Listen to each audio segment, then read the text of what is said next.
Antes disso, quando eu descobri que eu estava... Não descobri, eu estava passando mal lá na fazenda, né? Aí a vizinha pegou a mulher do caseiro lá, fez um chá para mim e trouxe. Falou, vou te dar esse chá aqui, você vai melhorar. Só tem uma coisa, se você estiver grávida, você vai abortar. Aí eu fiquei com aquele chá, eu falei, se eu estiver grávida, meu Deus, não, eu não vou tomar. Aí eu não tomei. Aí eu descobri que estava grávida. Que era grávida minha. E eu falei, nossa, graças a Deus, já pensou se eu, né, se eu aborto meu filho, ou filha, né, que eu não sabia o que era, né. Aí, graças a Deus, até hoje eu agradeço a Deus por essa, sabe, acho que foi o Espírito Santo que me tocou lá na hora. Eu estava doida para me livrar da dor, mas quando ela falou isso para mim, eu pensei, é mesmo, né? Quem sabe eu estou grávida.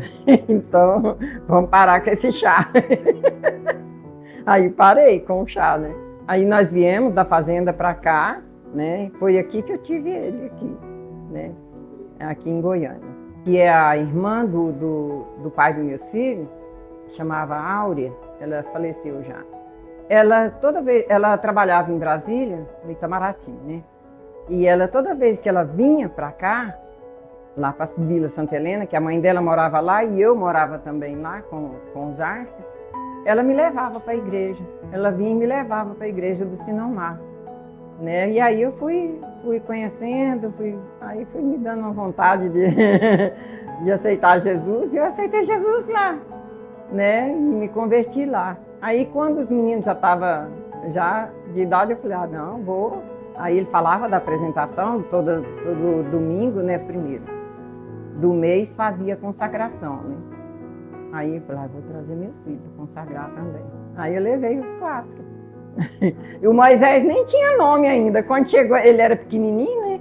Aí quando, o pai deles é que foi me levar, me deixou lá na porta, né? Aí eu peguei e virei para ele e falei assim, e aí o nome do menino? Como que é? Aí ele pegou e falou, Moisés. E eu achei bom demais, falei, graças a Deus, Moisés. Aí, né, entrei na igreja e na hora da consagração eu fui lá na frente com os 4 e a minha cunhada, né, que estava comigo, e o pastor consagrou os 4. Em 1978, né, eu não tinha nem 2 anos de idade, eu fui apresentado nessa mesma igreja, também pelo apóstolo Sinomar, na época pastor Sinomar, né? A família do meu pai, nessa época, frequentava a igreja da Fama, né? Tinha alguma ligação lá com a Fama. E por conta disso, minha mãe também frequentou essa igreja por um tempo. E eu e meus 4 irmãos fomos consagrados lá, ainda criança, ali pela pessoa do apóstolo Sinomar.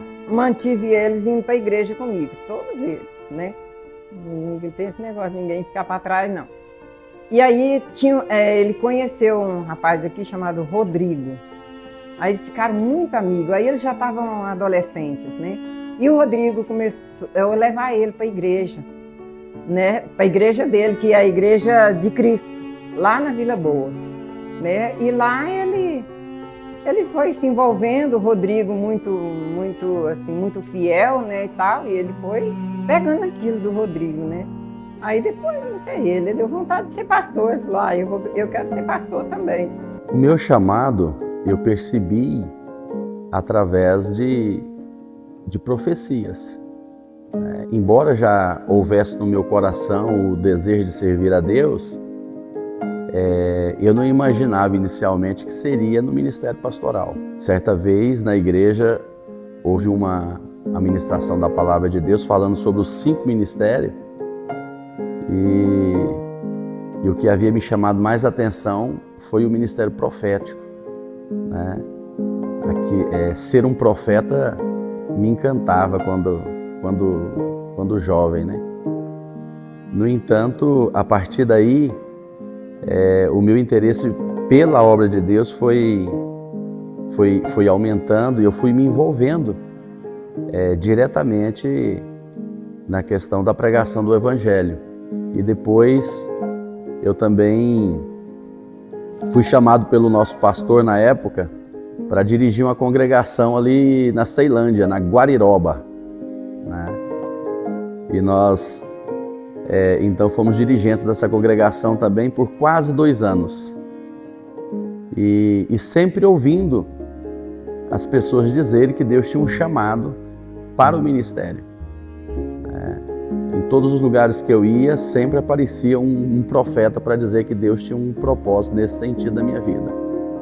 Eu não compreendia desta forma, como eu havia dito, eu estava muito focado no ministério profético, mas eu decidi então que eu iria me afastar de todo aquele ambiente de pessoas conhecidas e que, se Deus tivesse realmente algo para a minha vida nesse sentido, Ele iria me achar onde eu estivesse.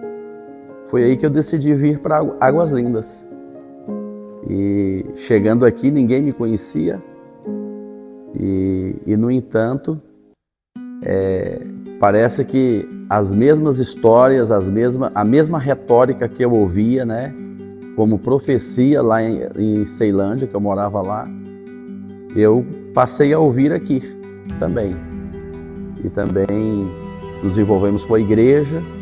Foi aonde nós começamos a trabalhar diretamente com células, e aí já esse nome mesmo. Inicialmente eu dirigi uma célula ali no Santa Lúcia e chegamos a alcançar ali 12 famílias. E por conta de mudanças na igreja, nós viemos para esse lado de cá da cidade. Eu sempre estava envolvido com os lugares mais afastados da cidade.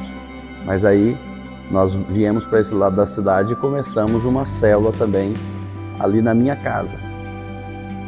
E através dessa célula nós buscamos no Ministério Luz para os Povos, né, o apoio para iniciar a igreja. E nessa ocasião o apóstolo Nomar marcou a nossa consagração ao ministério pastoral. E aí já havia no meu coração o entendimento de que era isso que Deus queria para a minha vida, já havia uma aceitação em relação a isso. Uma coisa interessante foi que, na mesma época em que eu estava sendo consagrado a pastor, né, já tinha uma agenda marcada para o apóstolo vir aqui em Águas Lindas fazer a nossa consagração. Eu tinha me aproximado do meu pai, porque eu não cresci com meu pai. E numa dessas idas à casa dele, me contou um sonho que ele teve. E para ele esse sonho era uma revelação. E ele me dizia que ele se encontrava com o apóstolo Nomar e que o apóstolo Nomar o honrava deitando óleo sobre a cabeça dele, né? E quando ele me contou esse sonho, eu entendi que aquilo se referia a mim e não a ele, né? E na época, inclusive, ele nem sabia que eu estava na igreja do Ministério Luz para os Povos. Ele nem sabia que havia uma agenda para o apóstolo vir aqui e consagrar a pastora, né? E isso foi muito marcante também, que para mim serviu como uma confirmação, né? Que ele se sentia honrado por aquilo que está acontecendo e aquilo estava acontecendo, mas em relação a mim. E aconteceu, o apóstolo esteve aqui e derramou óleo na nossa cabeça. Parabéns. E eu aqui como irmã mais velha, ele como caçula, né? Ele me orgulha muito, a família dele me orgulha muito. A Viviane também. Claro que não posso deixar de falar na minha cunhada. Ela tem uma parcela bem significativa no desenvolvimento do meu irmão. Exatamente. Os dois juntos se tornaram assim muito fortes, né? E no início a gente não pensava assim. Moisés tinha 17 anos, né? Quando Moisés, né, assumiu a Viviane, quando eles assumiram que ia viver junto.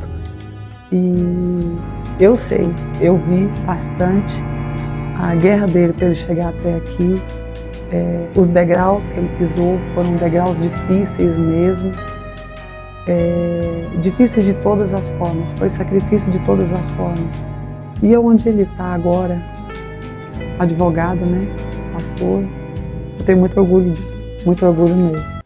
A gente sabe hoje, que ali... Senhor, te adoramos, graças por teu grande amor, por tua igreja rogamos, toma contigo, Senhor.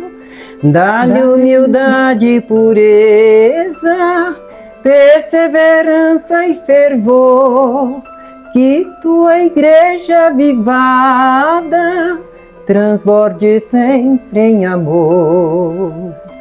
Guia a tua igreja, Senhor, nosso Deus, faze-a sublir seus desígnios teus.